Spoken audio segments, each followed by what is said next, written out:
What if I told you that two people, same age, same job, same salary, same savings account, could end up 30 years later with $1 million gap between them, and neither of them ever did anything you'd call reckless?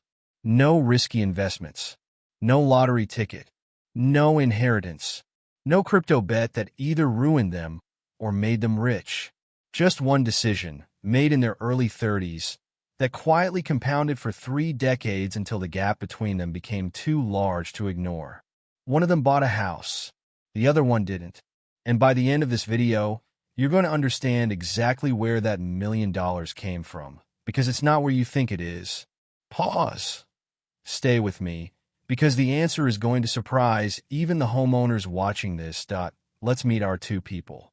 Jake and Tyler, both 31 years old. Both live in the same mid-sized American city. Both earn $85,000 a year, give or take a bonus. Both have spent their 20s doing the boring, responsible things, packing lunch instead of buying it, driving the same car a few years longer than they probably should, and slowly, painfully, building up $95,000 in savings. Financially, they are mirror images of each other, down to the dollar. Personality-wise, not even close. Jake is a planner. He likes knowing what Tuesday looks like before Tuesday happens. He wants a place that's his, a driveway he shovels himself, a fence he can paint whatever color he wants, a kitchen he can renovate without asking anyone's permission. Jake has already mentally decorated a house he hasn't bought yet. That's just who he is. Tyler is the opposite. He likes options. He likes being able to say, actually, I might move to Denver next year, and have that sentence be true. Committing to one address for the next 3 decades makes Tyler's chest feel a little tight, if we're being honest. He's not against the idea of owning a home someday. He's just not in a hurry to lock himself into anything. So these two friends, with identical bank accounts and completely different wiring, make 2 completely different decisions. Jake buys a home. Tyler keeps renting and invests the difference. And we are going to follow both of them for the next 30 years. Every mortgage payment, every rent increase, every surprise repair bill, every dollar Tyler puts into the market. Because somewhere in those 30 years, $1 million gap opens up, and almost nobody making the rent versus buy decision actually sees it coming. Pause. Let's find out how.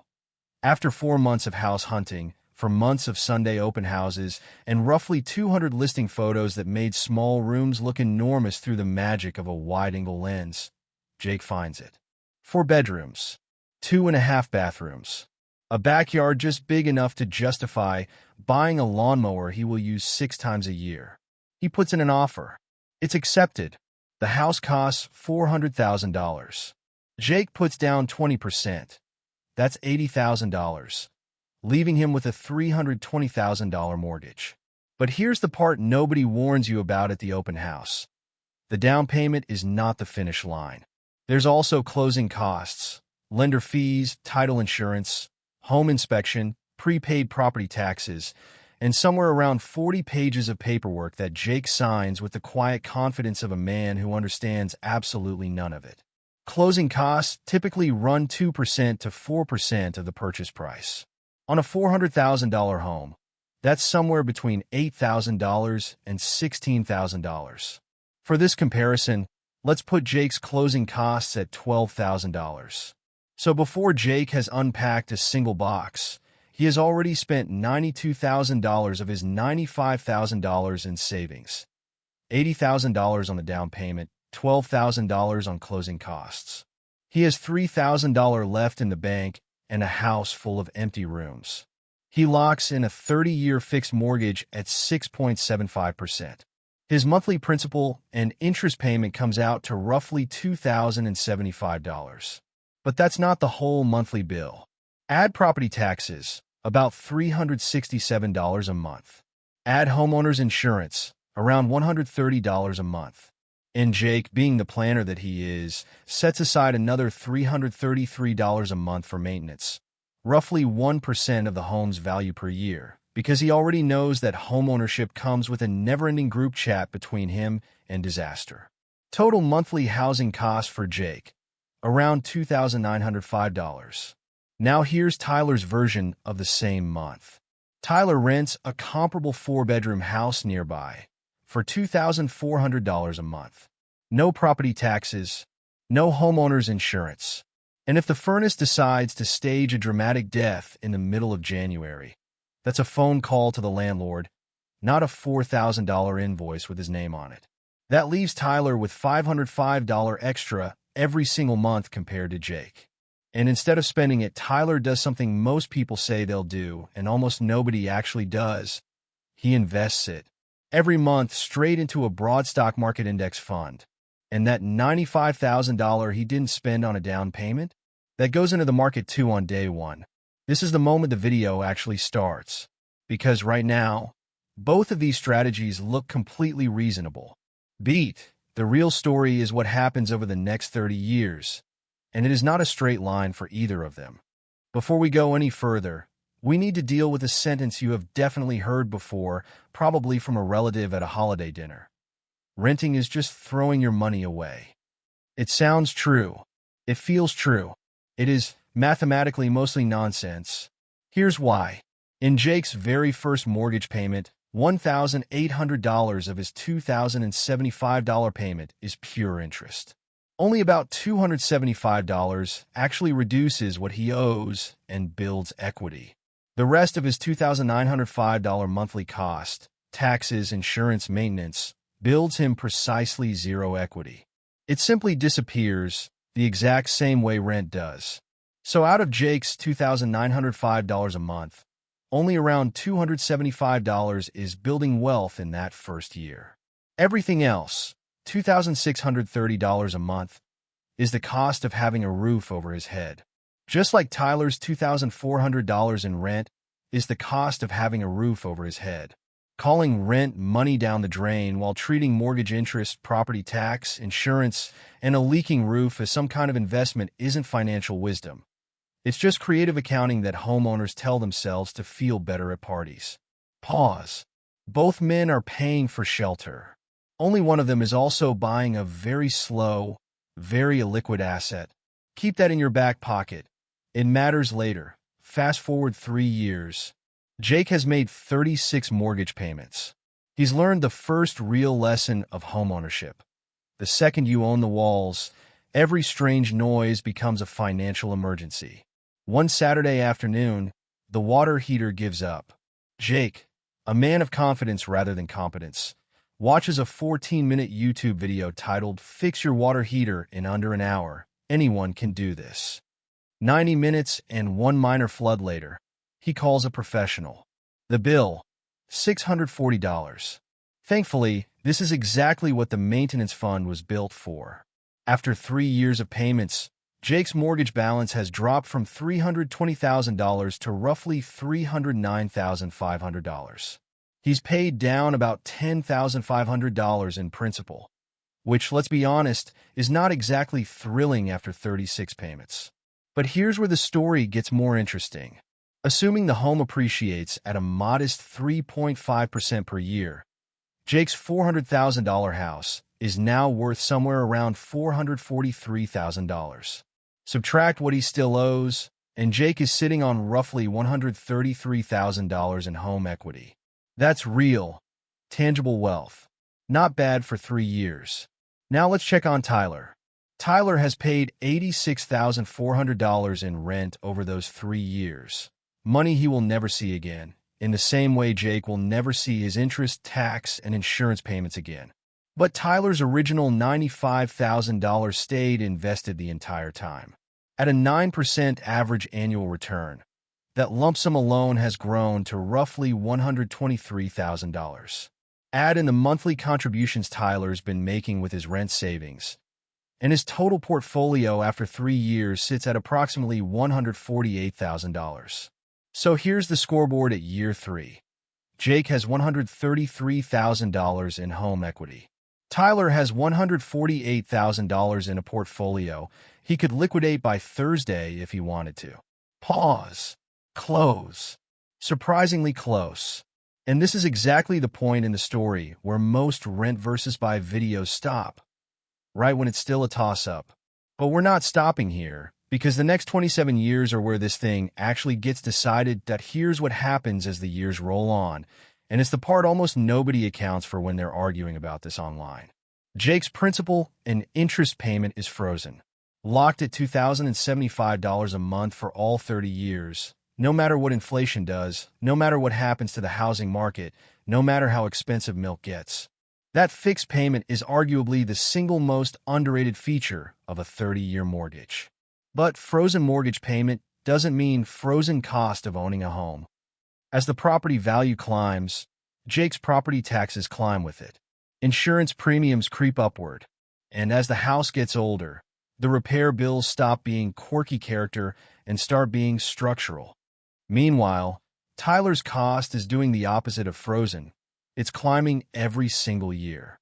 He starts at $2,400 a month, but his landlord, apparently a devoted believer in compound interest, raises the rent roughly 3% annually. Year 1, $2,400. A few years later, it's crossed $2,700. Give it another decade, and Tyler is paying more in rent than Jake pays for his entire mortgage. That $505 monthly head start Tyler had on day one, it doesn't stay $505 forever. Every year it shrinks a little, as rent climbs and Jake's payment sits perfectly still. This is where time quietly switches sides. Early on, time was neutral. From here forward, every year that passes, time is working a little harder for Jake, and Tyler's advantage depends entirely on one thing holding up: discipline. Jake is now 41. His home, appreciating at that same 3.5% a year, is worth approximately $564,000. His remaining mortgage balance has fallen to about $267,000. That puts Jake's home equity at roughly $297,000. He now walks through his own kitchen with the quiet, insufferable confidence of a man who technically owns most of the cabinets. Tyler, meanwhile, has kept investing without fail. Through market dips, through a scary 6-month stretch where the news kept saying the word correction, through one very tempting friend's wedding in Portugal that he almost paid for out of his investment account and didn't. His original $95,000, still compounding at 9% annually, is now worth roughly $225,000 on its own.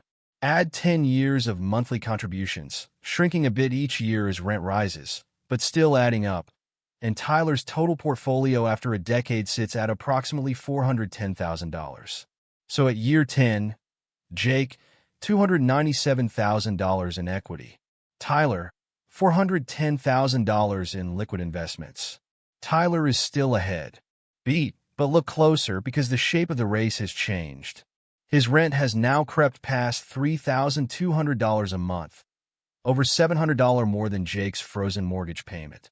The gap that used to work for Tyler is now working against him, month after month, and it compounds the exact same way investment returns do, just in the wrong direction. Jake's home, after 2 decades of 3.5% appreciation, is now worth roughly $796,000. His mortgage balance has fallen to about $142,000. He's got just 10 years left on the loan. That puts Jake's equity at approximately $654,000. Tyler's portfolio has also had 20 years to compound, and this is where 9% annual growth stops looking like a modest number and starts looking almost unfair. His original $95,000 alone, untouched, just compounding, is now worth roughly $597,000. Add 2 decades of monthly contributions. Even though those contributions have gotten smaller every year as his rent climbed, and Tyler's total portfolio sits at approximately $980,000. Almost $1 million. From renting. At this point in most videos, the comment section would already be typing "See, renting wins, told you." Pause, but hold on, because we haven't gotten to the number that gives this video its title yet. And it's not the number you're expecting. Jake is 61. His mortgage is paid off. Completely. $0 owed. His $400,000 home, after 30 years of steady 3.5% appreciation, is now worth roughly $1,123,000. Since there's no mortgage left, Jake's equity is the full value of the home, $1,123,000. Not bad for the guy who once flooded his own basement trying to fix a water heater with a YouTube tutorial. Tyler's portfolio, after 30 full years of compounding at 9%, tells its own story. His original $95,000 alone has grown to roughly $1,260,000 just from sitting there. Add 3 decades of monthly contributions, even as those contributions shrank year after year against rising rent, and Tyler's total portfolio lands at approximately $2,050,000. $2 million, compared to Jake's $1.12 million in home equity. That's a gap of roughly $930,000. Call it, for round numbers, the $1 million difference. Now here's the part nobody sees coming, and it's the actual point of this whole video. That $1 million gap did not come from Jake making a bad decision. Jake's house nearly tripled in value. He now lives completely mortgage-free with over $1 million in equity in a paid-off home. By almost any measure, Jake won at homeownership. The $1 million gap came from something almost invisible at the moment it happened.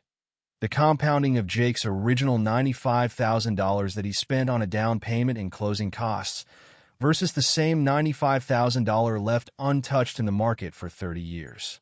That single $95,000 lump sum, not the monthly rent savings, not the mortgage math, just that one upfront chunk of cash, is responsible for the overwhelming majority of Tyler's advantage.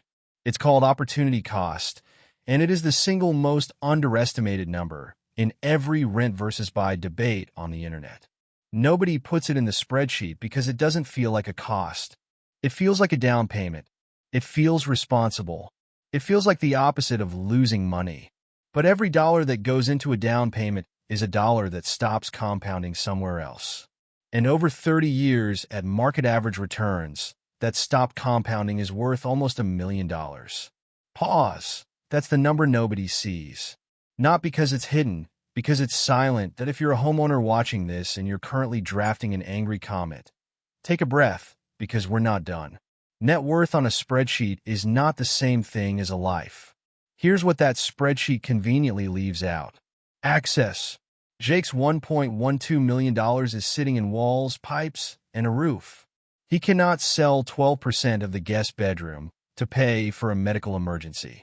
Tyler's $2 million can be partially liquidated with a few clicks on a Tuesday afternoon. Liquid wealth and illiquid wealth are not the same currency, even when the number on paper looks similar. Risk concentration. Tyler owns a slice of thousands of companies across dozens of industries. Jake owns exactly one property on one street, in one neighborhood, in one city. If that neighborhood booms, Jake wins big. If that city has a rough decade, a factory closes, a major employer leaves, crime ticks up, Jake's entire housing wealth is exposed to a risk Tyler simply doesn't carry.